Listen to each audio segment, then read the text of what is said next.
Welcome to another episode of Learn English in Real Life. I'm Alex, and today we're going to explore a very useful technique called time boxing.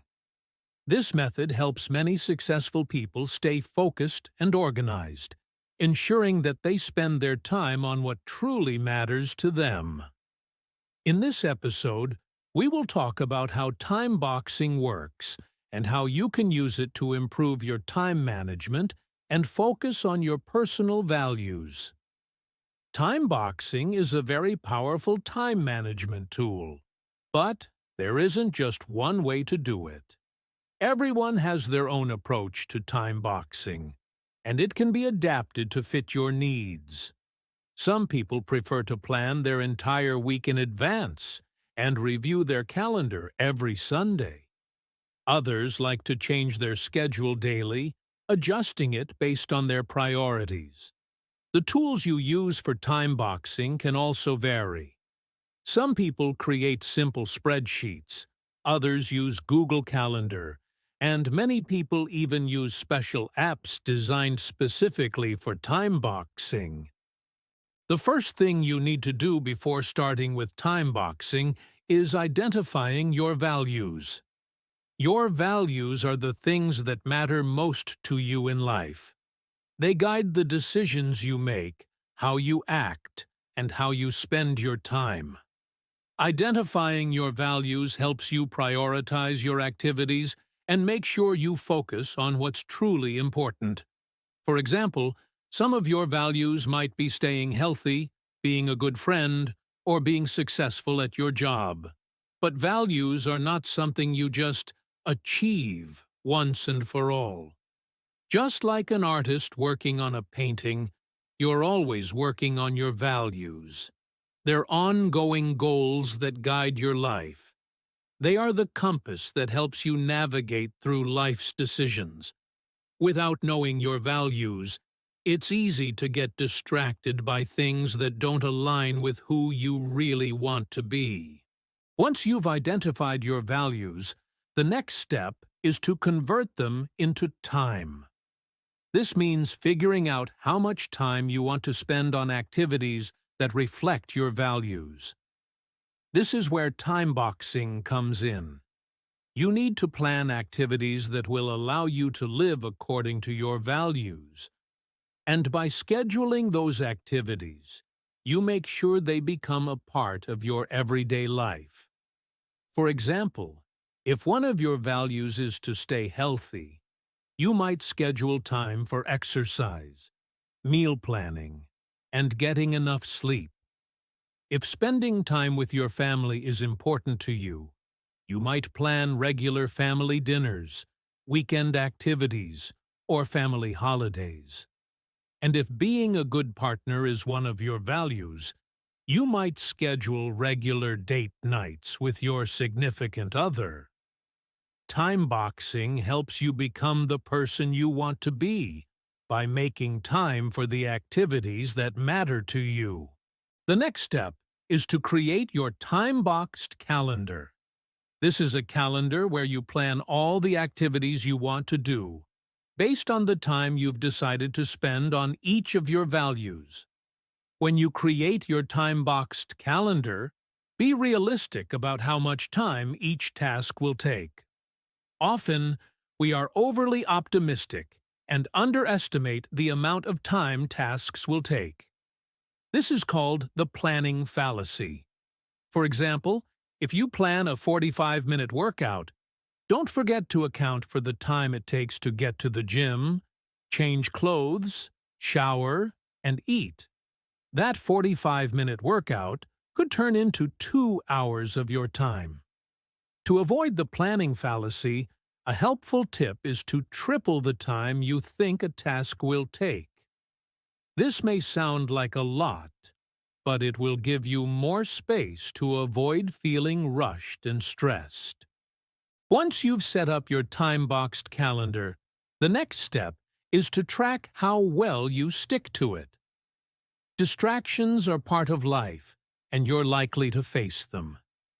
Distractions can come from different sources, such as internal triggers, external triggers, and planning problems.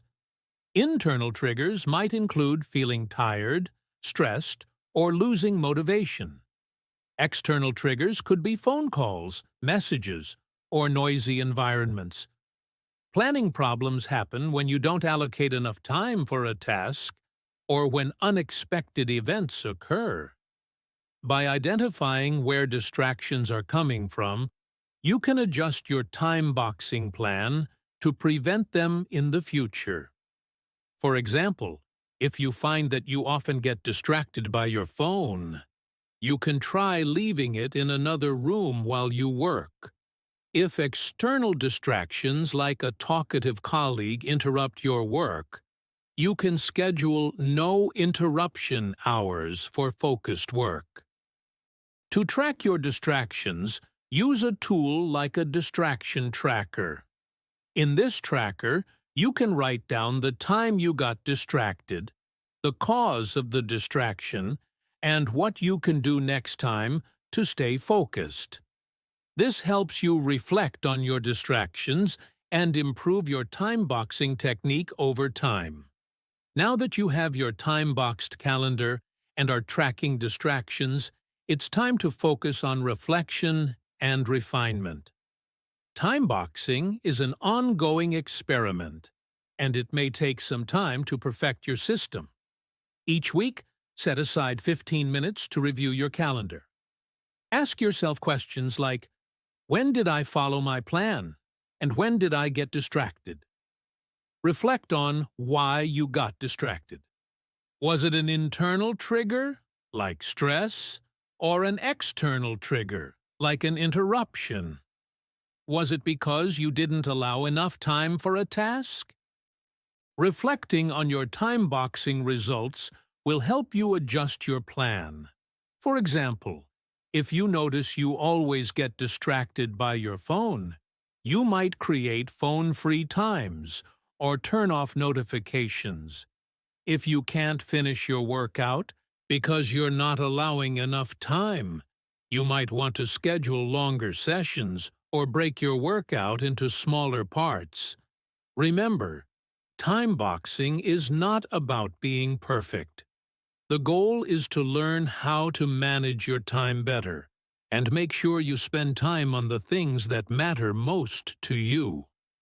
Don't worry if you don't follow your calendar perfectly every time. Over time, you'll improve and become better at sticking to your time box. Another important part of time boxing is making room for fun. Many people think that time boxing is only about being productive, but it's just as important to schedule time for relaxation and enjoyment. If you only focus on work and productivity, you might burn out and forget to enjoy life. So, don't forget to plan time for things you love, like watching a movie, playing video games, or spending time with friends.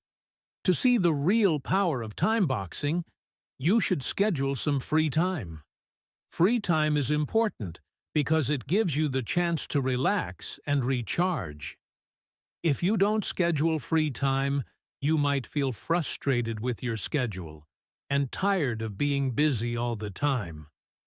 Having time to relax will help you stay focused and enjoy your work and activities more. Another key aspect of time boxing is flexibility. You don't need to plan every detail of your day. Instead, you can create larger categories for tasks. For example, you can time box admin tasks without specifying exactly what you'll do.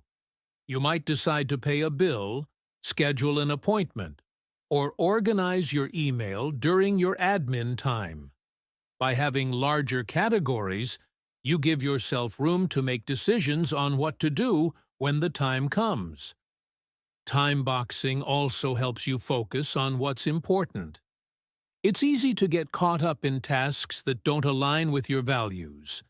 But by using time boxing, you can schedule tasks that match your values and ignore things that waste your time. For instance, you might schedule time to work on a project or take care of personal tasks that align with your goals. Over time, time boxing will help you become more intentional with your time. You will learn how much time you really need for each task and how to plan better in the future. It will also help you focus on what's truly important in your life. Time boxing isn't about finishing as many tasks as possible. It's about spending time on what matters most and doing it without distractions. In conclusion, time boxing is a powerful method that can help you manage your time better and live according to your values. It helps you avoid distractions, focus on what's important, and make time for fun and relaxation. The key is to keep practicing, reflecting, and adjusting your schedule as needed. As you continue with time boxing, you'll get better at using your time wisely, and you'll live a life that reflects your true values. And that's it for today's episode. I hope you found this information on time boxing helpful, and that it'll help you manage your time better. Thanks for listening, and don't forget to tune in next time for more tips and ideas. Until then, take care, stay organized, and keep making time for what matters most to you. See you soon!